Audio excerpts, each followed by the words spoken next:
I think is what allowed me to go into music and to really enjoy.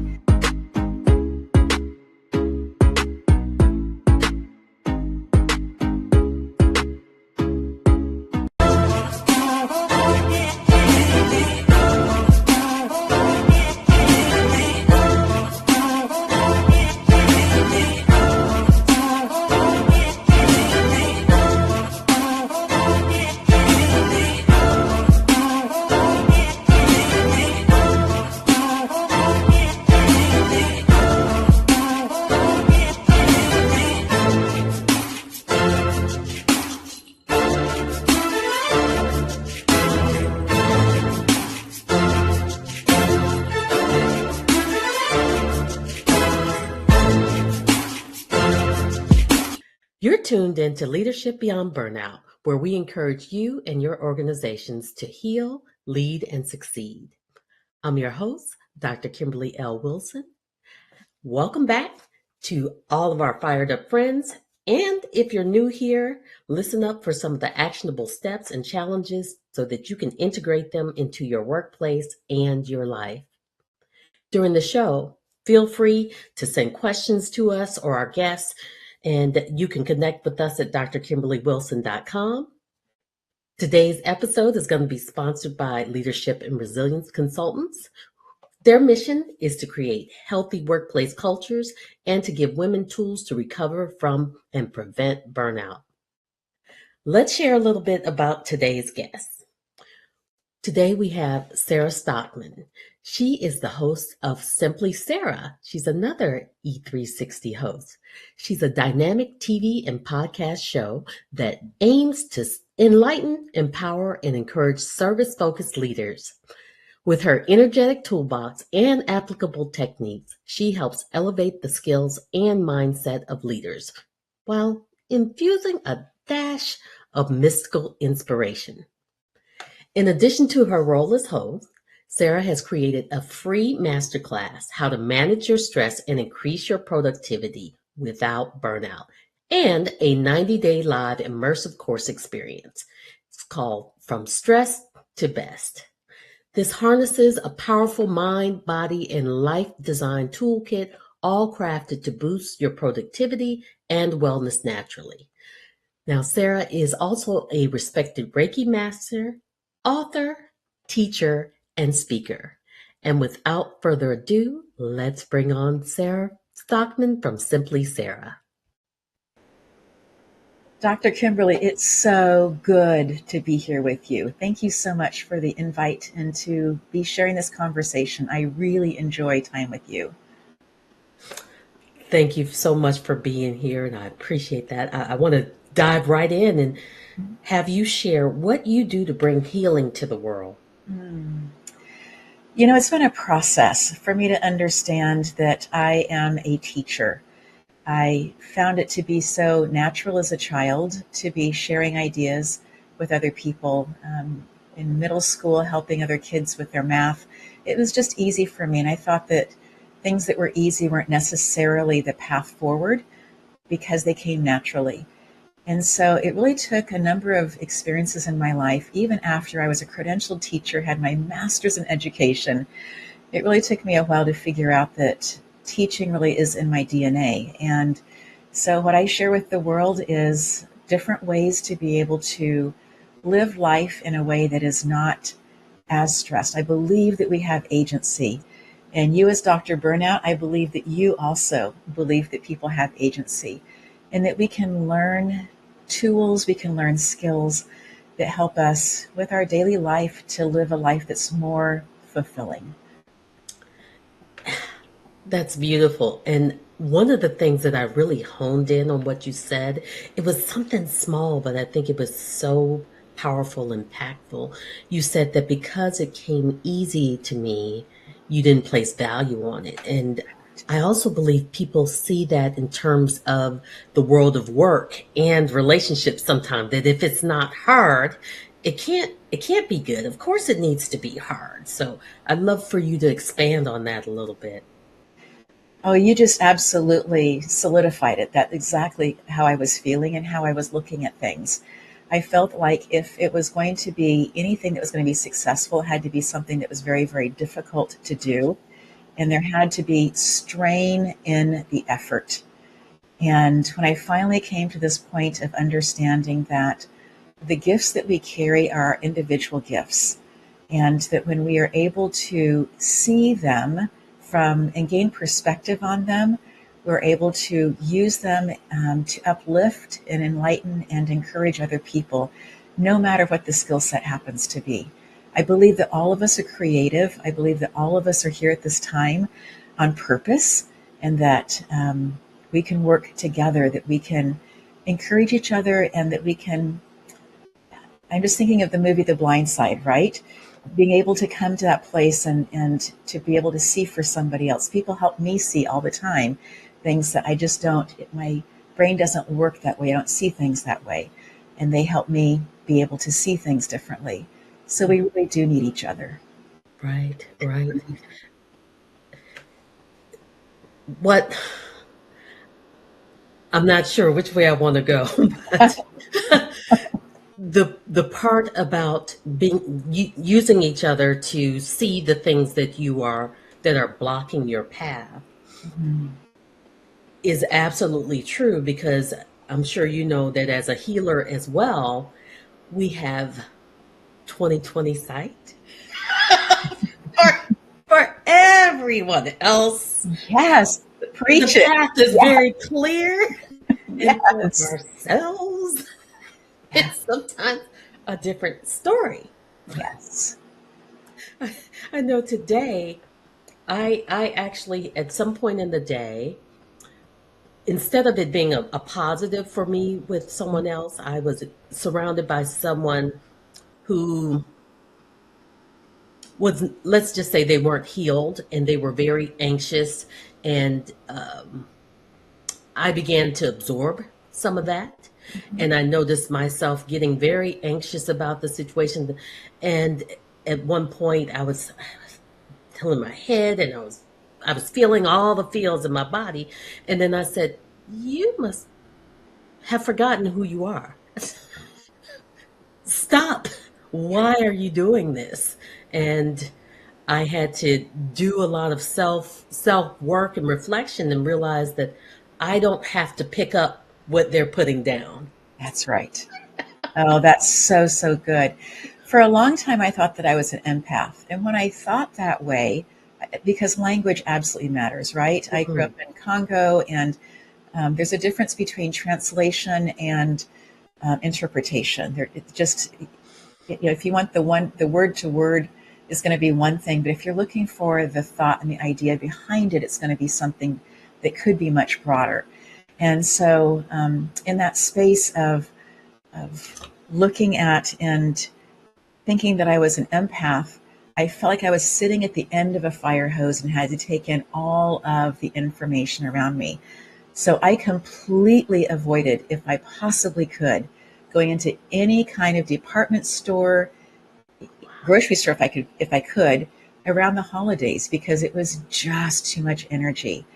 And then I had this switch and realized, wait a minute, if I call myself a sensitive, I can be sensitive to all this information. And you did this today so successfully. You saw that you were feeling the feels, and you said, wait a minute, I don't need to be at the end of a fire hose taking all of the information in. I have agency. I get to choose what I want to dance with. And for me, that is such a powerful place to be. And it's a continued learning place for me because I have a blind side, right? And so having other people in my life showing me or having conversations can be super, super helpful. Mhm. Now, how does someone discern Mm. between having those helpful others Mm. who are caring and want to guide and want the best for you, to those who might not want the best for us? Sure, sure. For me, there's a sense inside of, are they doing this? Are they asking me to do? Are they encouraging me? Are they opening up a path for me because there's something in it that feeds their ego? Or Mm. is it something that's just an open conversation? Are they not attached to it?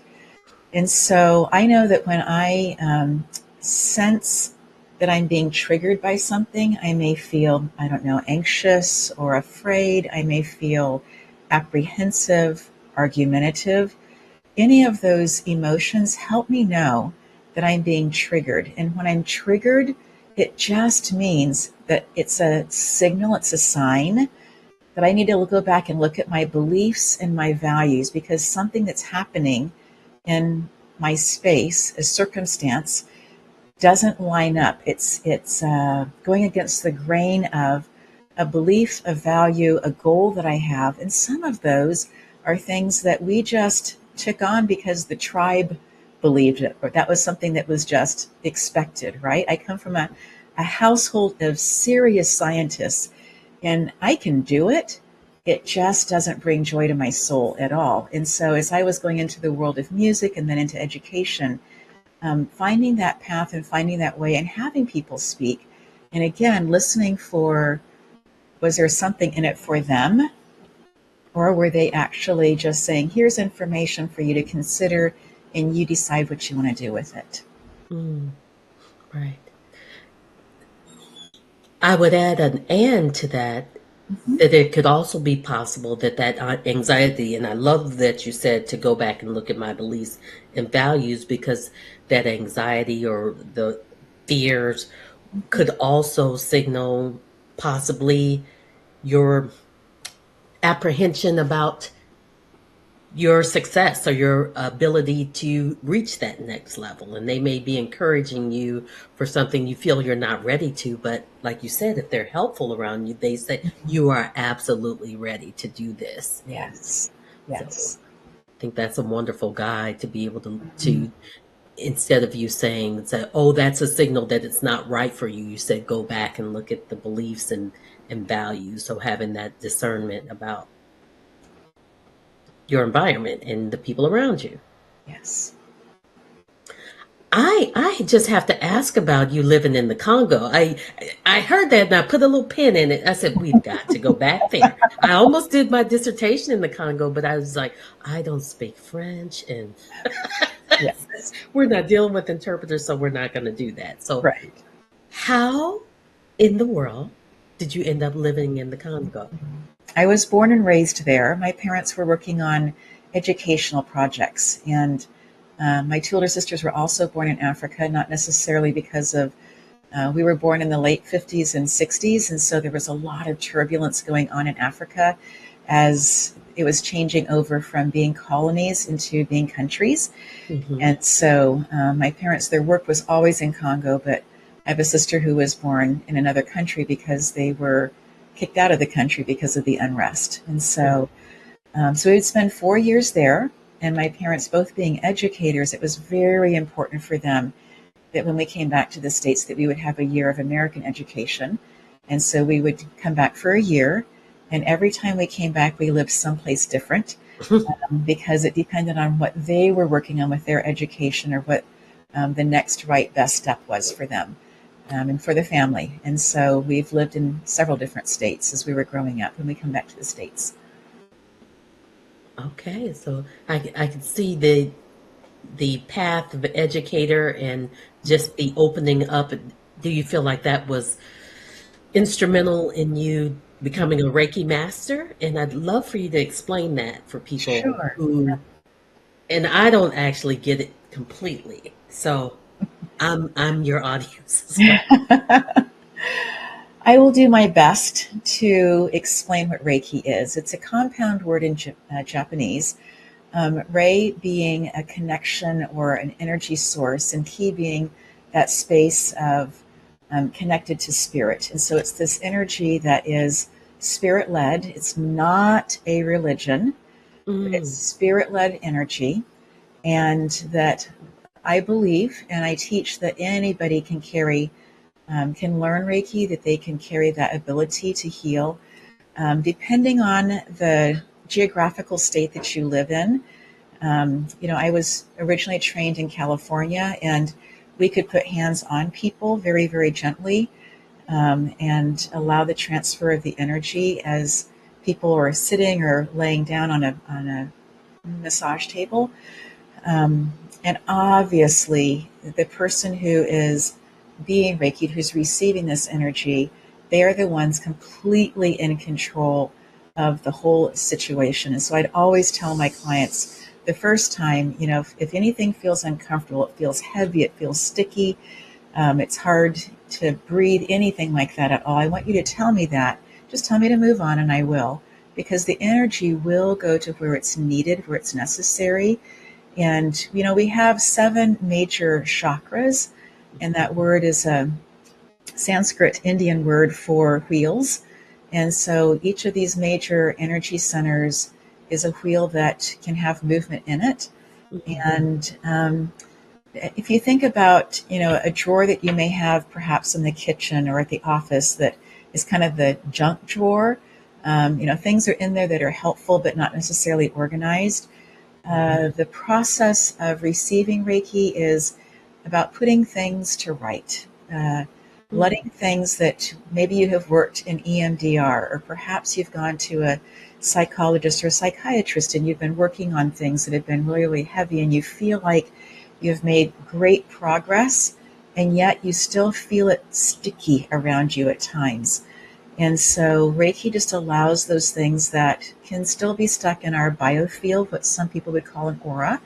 It allows those things to release. And so I really want to come back to the beginning of your question about coming from a family of educators. Was it easy for me to go into this space? And I will tell you that it wasn't, because I come from such a strong family of scientists that actually the first book that I wrote was in response to a question that somebody asked me. How can you be this person from this family and you are doing this? How is that possible? And I would sit early in the morning with, how is it possible? Because my first experience with Reiki, I was at a book club with somebody I fully trusted, and there were other people there that I had never met.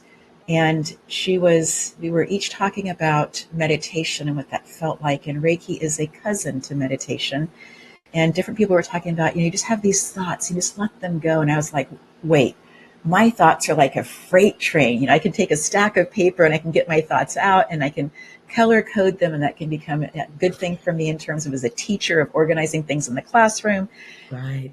But that idea of just being able to release things and let go, that was beyond me. And I went and I sat in a chair, my first experience, and the person put her hands on my head. She put her hands on the back of my head, on my shoulders.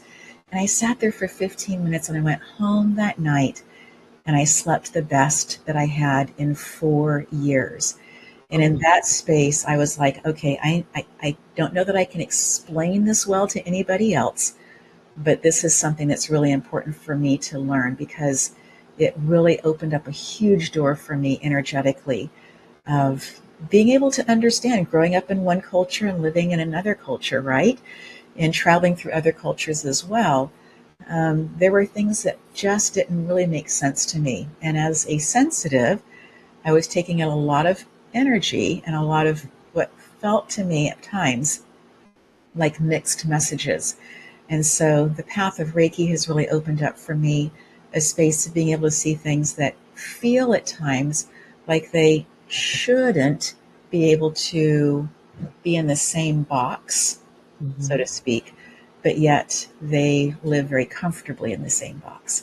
And so that metaphysical world has really opened up for me a space of being able to understand things differently. And I'll just add one more piece here. It's growing up in Congo, one of my very first memories was dancing to the African drums with the tribe, the Batatela people. And that space of vibration, I think, is what allowed me to go into music and to really enjoy. And yes, I went into education. I was a regular elementary classroom teacher, and then they closed down some things and I moved into their music department. I think that the vibration of being there in the jungle dancing was something that was so purposeful in my life to be able to understand, because Reiki is vibration.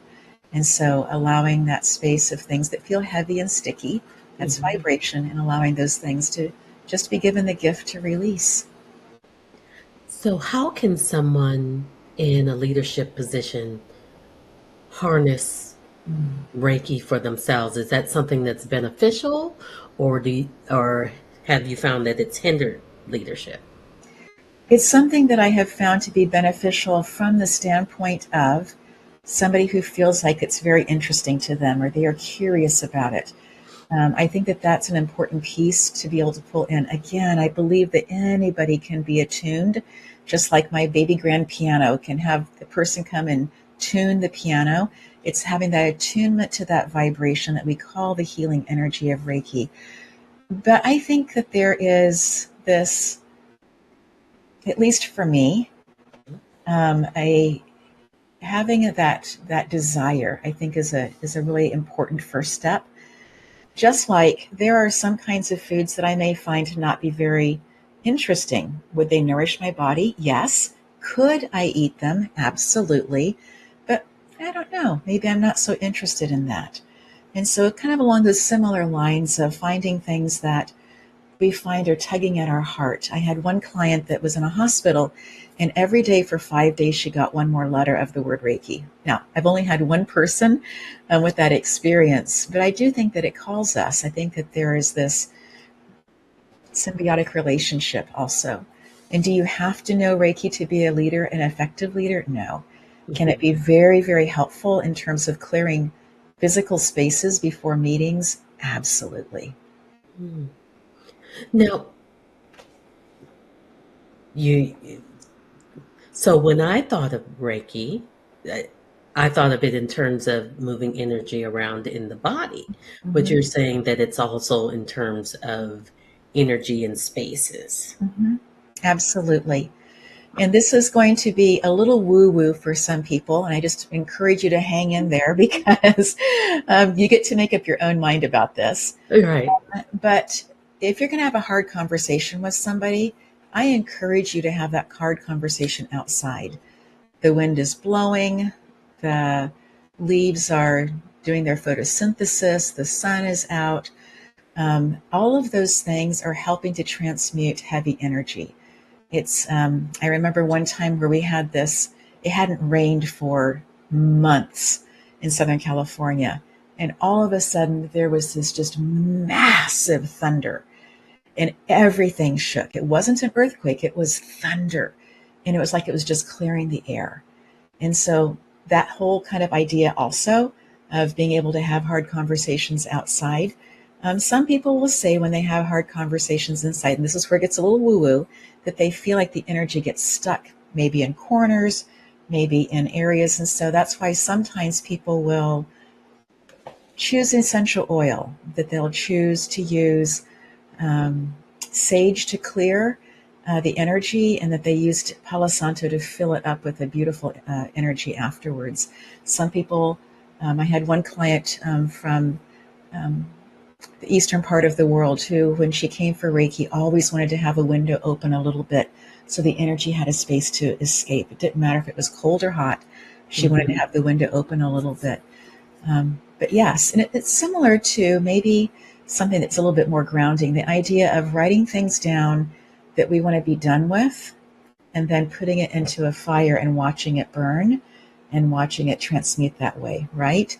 And so there are different ways that we do it. Reiki for some people can seem a little woo woo, and for other people, it's like eating a sandwich. It's like, of course. So, Sign me up next. right. Great. Right. And as you say that, I really do encourage people to use their intuition to determine if, and ask the person who, if you call someone up that you have heard does Reiki and you're interested in possibly going to see them or having a distance, a virtual Reiki session, I really invite you to use your intuition to see if it is a good match. Um, I am very careful about who I have put their hands on me. Mm. I just think it's a wise thing, and maybe that's from growing up in Africa. I just think it's a wise thing. Mm. So why would it be a wise thing for I'm asking the question that someone Sure, may not absolutely. get why you want to be uh, Careful. selective, so Yes, careful, selective about who you sure, put your sure. hands in. Coming back to that space of people doing it sometimes out of them being able to say, hey, I got to Reiki this person. I finally got them on my table, right? From that Mm. kind of energy. Um, and then also um, being selective.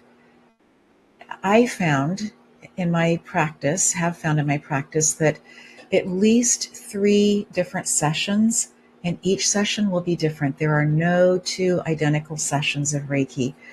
Each one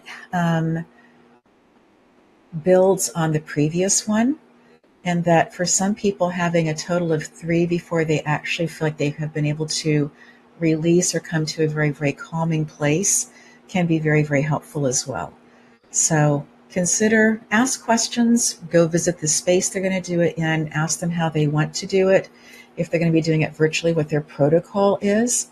Are they going to play music on their side or not? I choose not to, because even the most stable platforms I find is a little bit poppy with music.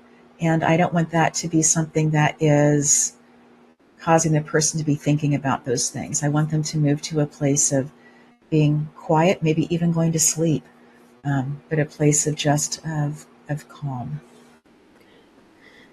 And Sarah, I'd love for you to share your personal strategy to prevent burnout and how you stack up your resilience Mm-hmm. and any tips you want to share. Absolutely. I experienced some things in the classroom that brought me to the very, very edge of burnout. Yes, I had been in for more than 30 years. I had started young. Um, and yes, I had great people that I was working with. But there had been some things that had happened that really caused me to move back on my heels and really start processing what it was that I was doing. Mm. And I think that there were several gifts in all of this. One, I had done EMDR, eye movement desensitization reprocessing, years previously, and went back to the same person. She was incredible, and chose to do some work with her again. I also talked to somebody who was a PTSD specialist, just because I found that whole space of recurring thoughts, right? And found it difficult to stop those thoughts. And then I came to this beautiful understanding that in science, we have an incredible 10-second window. And I call it the 10-second solution. So does Al Ingalls, that I actually learned this from.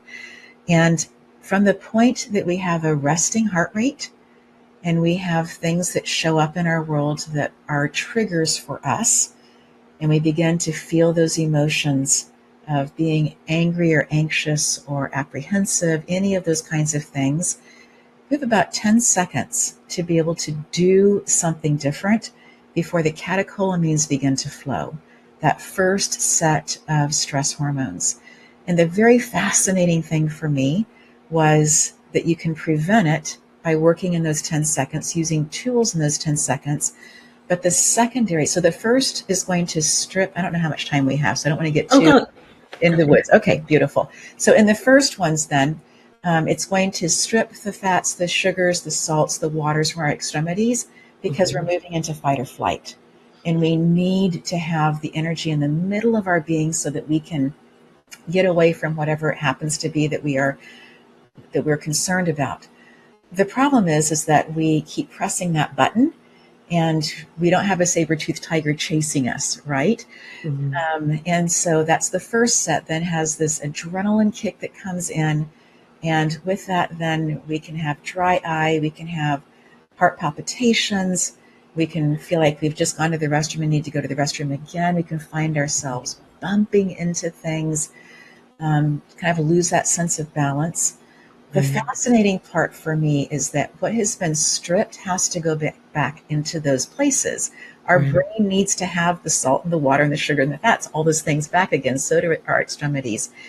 For men, from the point that they have had the first stress hormone uh, catecholamine effect happen, it's 9 hours until the second one happens. For women, it is 24 hours.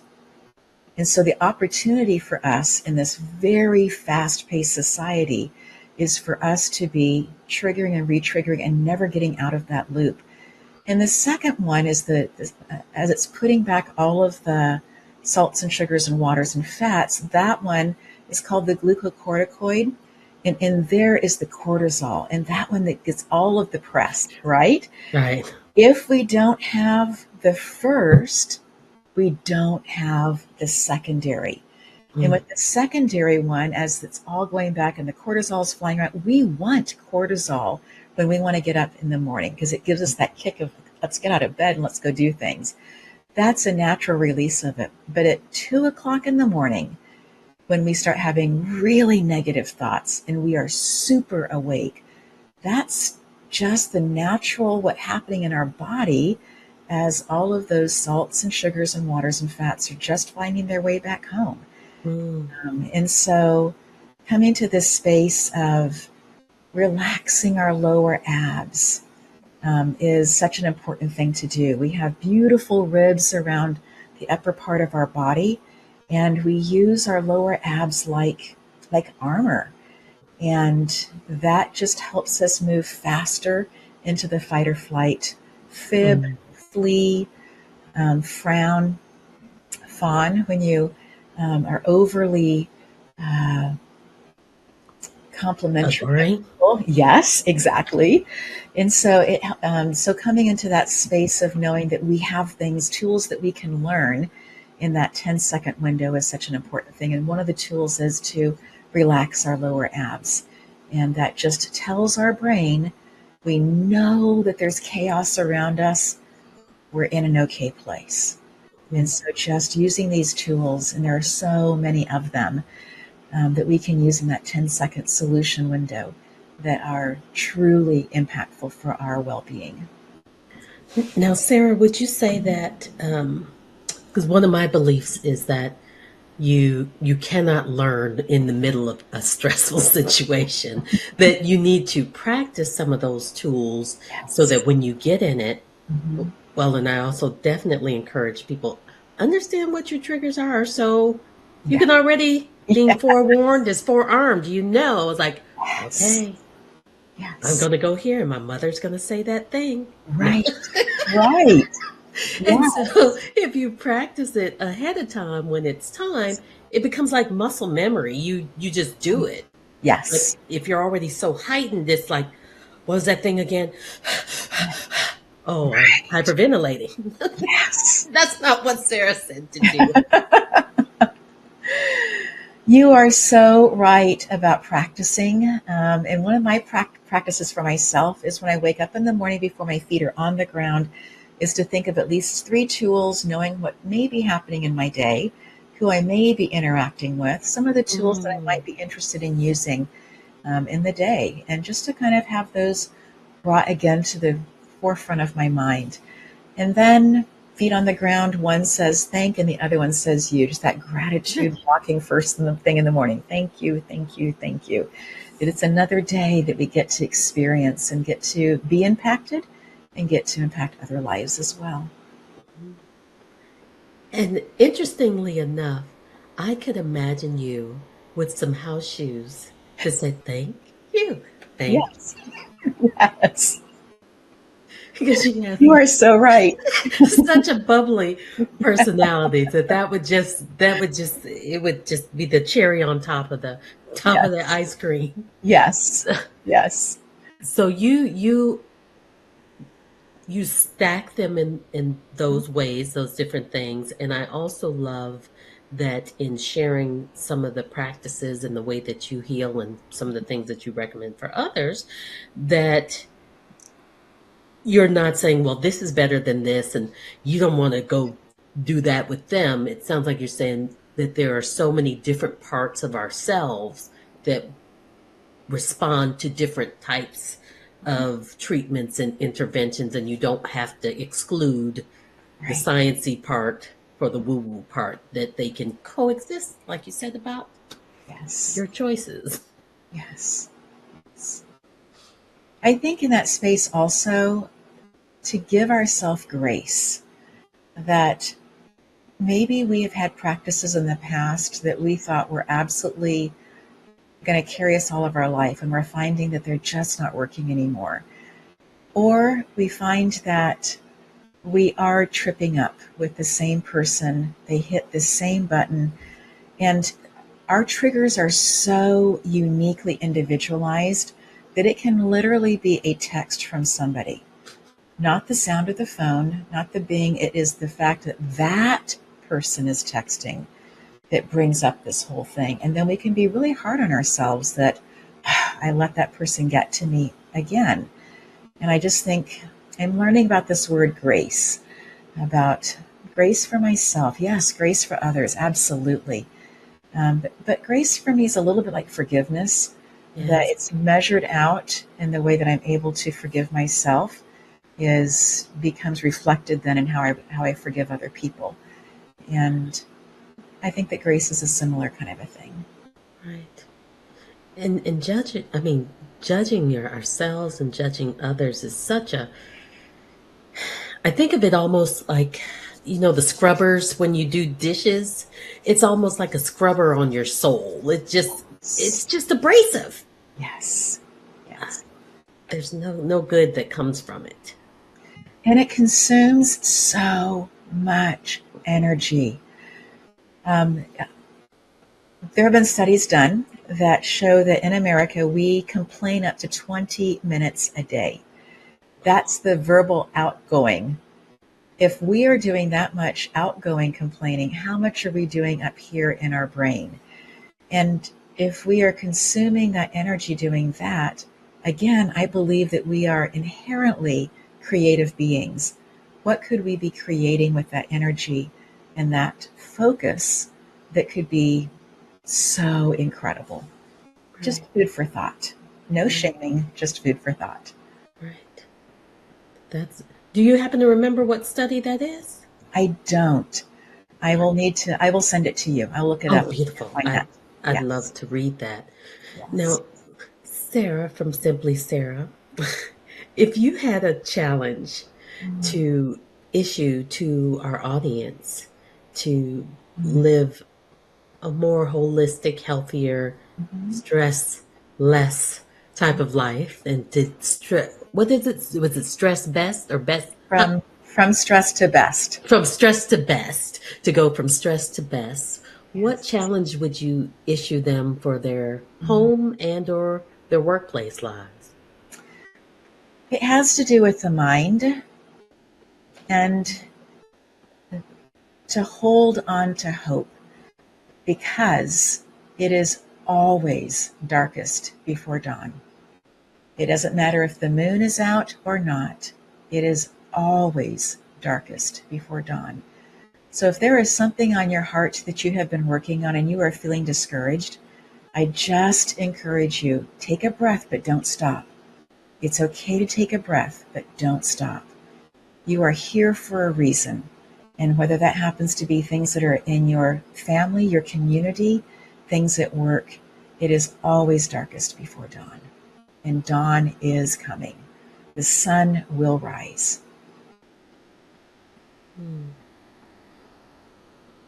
those are very wise words. I hope that someone is able to integrate that. I've often seen people who feel like the dawn never comes. Would would you attribute that to how they're framing a situation and not being able to see the gift and opportunity in that situation, or um, that it just really never is a dawn? I think that both of those things can be true. I also believe that some people have been parented by people who were truly doing their best, but they were continuing to use very, very unhealed family words, and that they didn't see the beauty of who that individual is. They saw them as different, and they didn't see different as being special and unique and therefore precious. Hmm. They saw different as in doesn't fit in our clan, not okay. And I just believe that we are all here with different gifts. And if your parents didn't see the gift of who you are, your uniqueness, I'm very sorry. And it makes me very sad. Right. I also know that you have agency and that you have the ability to know that that incredible crushing feeling is no longer okay and that you can break free and that you can, especially today with technology, you can find your tribe, you can find your people.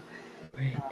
You know, in other times in life, I don't know that that was as easy as it is now. And to not give up on that, to keep looking. Absolutely. And I've also found in that, if I could add on, if I may, that when a lot of people find it hard to separate themselves sometimes from those environments where they're not appreciated. And one of the things that I encourage them to do is to decide what role they want to play in there. Oh, I like Just just that. because they don't change and the dynamics Mhm. of their interactions don't change, you don't have to continue to play the same role, to do the same things. Right. And thereby, the whole system Hmm. has to shift in some Yes. way to Yes. accommodate the Yes. new you. May Yes. not be perfect, it may not be great, Right. but it's different. Yes. Yes. And I think that that's also one of the things that people will frame is that this person will always be like this. They will never see the good in who I am. They will use those very extreme words of never. And when the person does say, "Hey, great job on buying Uncle Sam the right Christmas gift for the family," they don't hear that because our brains are always looking Hmm. for to support our beliefs. We just are always, our brains are wired that way. And Right. so taking some of those words out, the always, the nevers, is one place to start with our own personal language of looking at the situation. And then the other side of it is that change is always happening. And so when you are in a beautiful work situation or a fabulous community or family situation, to appreciate it, to tell people, to not be holding on to our words and being mute about it, but to share that because change is always happening. And it's part of what the journey of life is about. Right. Change is persistent and growth Yes. and all of that. And sometimes I actually had a situation with my students, and I graded something in they're graduate students in psychology, and I just put score. It was a beautiful group project. Like, you never see group projects that are just beautiful, but this was a really beautiful, well put together, well thought out project. And for some of the things, I just gave them a perfect score. Sure. And then I went back to read what I gave them, and they only missed like 3 points. And I said, all I did was give them how they could improve the paper, but I didn't share how beautiful I thought it was. So it was, I'm not even going to say the ungodly hour it was, but I immediately penned Mhm. in through the typewriter Right. uh, a narrative to share how beautiful I thought their work was, how thoughtful, original, concise, um, that it was, because I didn't want them to not know just Yes. how good it made me feel to see Yes. their brilliance on paper. And that was very healing for me because I thought, oh, is this what I gave them? Yes. I assaulted them. Yes. But they made me feel so good. I think Right. sometimes we just see the negative. So being able to go back and Yes. reclaim a moment. Yes. I love that you share that. It's so powerful I don't call myself a retired teacher. I call myself a recovering teacher because I have been in the process also at times of seeing how I had the red pen out rather than having the blue pen out that was saying, this is incredible. Keep going. I'm encouraging you. I'm celebrating this. Keep going. You're on the right track. And yeah, I think that that's something that is expansive for people of any age to hear that they are doing the right thing and that somebody else acknowledges it. Wow, life changing. Right. We aren't validated enough. Mm-hmm. So, how can everyone reach you? At Sarah at sarahstockham.com is one way. Another way is to do, that's probably the best way. You can also go to reikiclaremont.com and reach me there as well. I'm on Instagram at Sarah Stockham and SarahStockham. And I would be delighted to connect in with anybody who's viewing Dr. Kimberly's show. You have an incredible thing going on here, Dr. Kimberly. And it was just my pleasure to meet you in person in LA in May and look forward to many more conversations with you. Absolutely. I thank you so much for being here today. Thank you. Until next time. Thank you, everyone, for tuning in to Leadership Beyond Burnout. I'm your host, Dr. Kimberly L. Wilson. You can find us here every Thursday at 5 p.m. Eastern Standard Time, 2 p.m. Pacific on E360 TV. Until next time.